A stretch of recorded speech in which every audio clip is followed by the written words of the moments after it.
So, today, forget the usual stuff you hear about getting wealthy. Yeah, the cliches.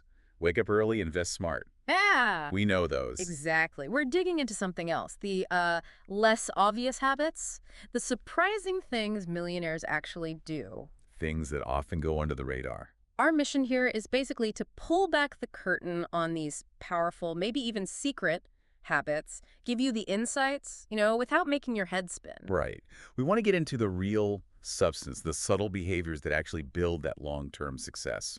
It's like looking at the engine inside, not just the shiny exterior. Okay, let's dive in then. One thing that really jumped out from everything we looked at is how fiercely millionaires seem to protect their energy. Oh, definitely. And it's more than just like managing their calendar. It's about who and what they even allow into their space, into their attention span. Yeah, they're incredibly selective.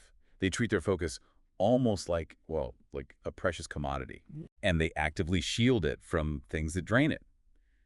Negativity, unnecessary drama, pointless meetings or interactions. It's like they build a mental fortress or something. Kind of, yeah, like a firewall filtering out the noise. I even came across stories about people literally just leaving parties or social events early, Uh-huh.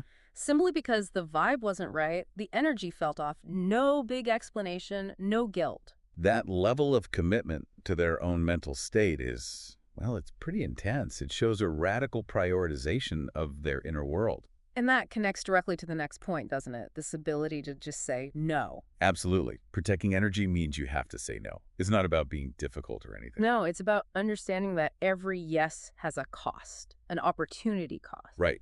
By saying no to, frankly, most things, requests, opportunities, distractions, they clear the deck. It makes space. Exactly. They create the bandwidth, both mental and time-wise, to give a massive hell yes to the few things that truly matter, the things that align with their big goals. Isn't that the Warren Buffett line? Something like, Yeah, the difference between successful people and really successful people is that really successful people say no to almost everything. that really hits it home. It highlights this powerful filtering mechanism they develop. It makes you think, doesn't it?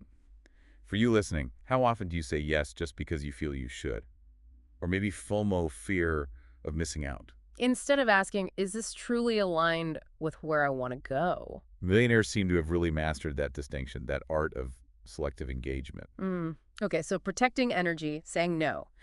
Now, this next one is really, really fascinating. It's not just about pushing things away, but about what they do proactively. You mean the pay yourself first idea? Yes, but applied to time, not just money, which is a twist. It's fundamental, actually. They treat their time, especially time for thinking and learning, as a primary investment in themselves. So before the day gets crazy, before all the demands pile up, They carve out that space deliberately for thinking, for learning, for personal growth, before other stuff gets scheduled. it's like topping up their mental bank account first. That's a great way to put it. Yeah. Nurturing the source, their mind, their knowledge, before making withdrawals for everything else. Okay, so they're investing this quality time in themselves, which, interestingly, seems to lead to another habit that sounds, well, kind of boring. Huh. Yeah, the love of routines. It's true. You picture these dynamic people always doing something new and exciting, but the reality seems to be structure, consistency. A lot of it, yeah. Across our sources, this theme of structured, predictable daily habits keeps coming up. Why, though? What's the thinking there? It's all about minimizing decision fatigue. Think about it. Ah, okay. By automating the repetitive stuff, what they eat for breakfast, their workout, maybe even certain work rituals, they don't waste brain power on minor choices. So they save their mental energy. They're the big things. Strategic thinking, making key investment decisions, innovating. The stuff that really requires high-level cognitive function. That explains the whole Mark Zuckerberg or Steve Jobs thing, right? Wearing the same clothes every day. Exactly. It sounds trivial, maybe, but it's one less decision cluttering up their mental bandwidth.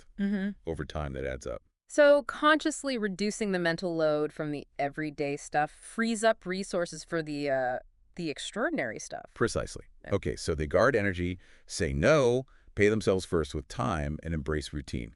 What else is in the millionaire's toolkit that we don't often talk about? Oh, this one might surprise some people. They talk to themselves, apparently, quite a lot. Yeah, frequent self-talk. It sounds a bit strange maybe at first glance, A little? but it's not just random mumbling. It's intentional. It's like mental reprogramming. So, They use it strategically. For affirmations, yes, but also for reinforcing goals, reminding themselves of their plans, even mentally walking through difficult conversations or presentations beforehand. Because it's like having a built-in coach running commentary. Kinda, yeah, an Yeah. internal coach that's constantly guiding and reinforcing, instead of letting those negative thoughts spiral, the what if I fail loops. Right, the self-doubt. They actively override it. They feed themselves more empowering lines. Things like, okay, I'm resourceful, I can figure this out, I've handled tougher things before. It's self-coaching, basically. Strategic mental training. And it's really important to stress, this isn't just fluffy positive thinking. It's a deliberate technique to build resilience, maintain focus, and cultivate that growth mindset, training the brain to look for solutions, not just problems. Proactive mental conditioning. Got it. Okay, now this next one feels like a bit of a contradiction. Patience, but combined with urgency. Yes, this mix practicing deep patience while also having what the sources call long-term urgency seems absolutely critical. How does that work? They seem like opposites. Well, they move quickly day to day, they're decisive, they implement actions, they have a sense of urgency in getting things done now. Okay, so they hustle in the short term. At the same time, they have this incredibly long-term view.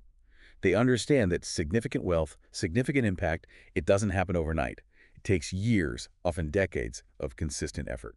It's like planting a forest versus just picking a few flowers. That's a perfect analogy. They're focused on building momentum, compounding their efforts over a long horizon, not just chasing quick wins or instant gratification. So short-term hustle fueled by a very clear long-term vision. Exactly. They understand compounding applies to everything, money, sure, but also skills, relationships, knowledge. It all builds over time with persistent effort. Okay, those feel like some pretty foundational, maybe mindset level habits. Should we do a quick run through of some other, maybe slightly smaller but still interesting habits that came up? Yeah, let's do a rapid fire round. These might seem less dramatic, but they all add up. All right. First one, reading way more than watching TV. Seems simple, but it's a consistent theme. Definitely. A commitment to continuous learning, constantly feeding the mind with new ideas and perspectives. Next, they track their net worth like hawks. Uh-huh. With the kind of detail an athlete tracks their stats. It's about knowing the score, being data-driven about their financial health. Okay, what else? Journaling ideas, even small ones. Right. Capturing those fleeting thoughts, those sparks of inspiration. They recognize that small ideas can connect and grow into something big later on. It's about not letting potential insights just vanish. Interesting. Also actively seeking out feedback, even the tough stuff. Crucial. A real commitment to self-improvement means being willing to hear what you're doing wrong or could do better. It fuels growth. Yeah, you can't fix what you don't know is broken. And the last one from our rapid fire list, thinking in terms of assets, not just income. This is a big mental shift, moving beyond just the paycheck. So focusing on building or acquiring things that generate value over time. Exactly. Investments, businesses, intellectual property, maybe even valuable skills that can generate income independently. Yeah. Creating systems that work for them, rather than just trading time for money. Okay, so pulling this all together, what's the big picture for you listening? It really seems like building wealth isn't just about making smart money moves, though that's part of it. It seems much deeper than that. It's woven into these quieter, less visible habits, things that shape your mindset, how you use your energy, your focus. Your day-to-day behavior, really, over Yeah. the long haul. So maybe the question for you is, which of these hidden habits resonates? Could integrating even one or two, maybe being more intentional about your energy or starting a simple routine or practicing that self-talk, make a difference? Even small shifts, done consistently. They could have a huge cumulative impact down the road. It's that compounding effect again, but applied to behavior. Yeah, that's really the core message for me. It's not about some huge overnight change. It's about consciously, patiently cultivating these subtle but really powerful ways of operating. And maybe the final thought is this. The success people see on the outside, it's often built on the back of these habits practiced diligently in private when no one is watching. The internal work creates the external result. Exactly. It's fundamentally an inside-out game. What you cultivate within yourself is what ultimately shapes the reality you experience.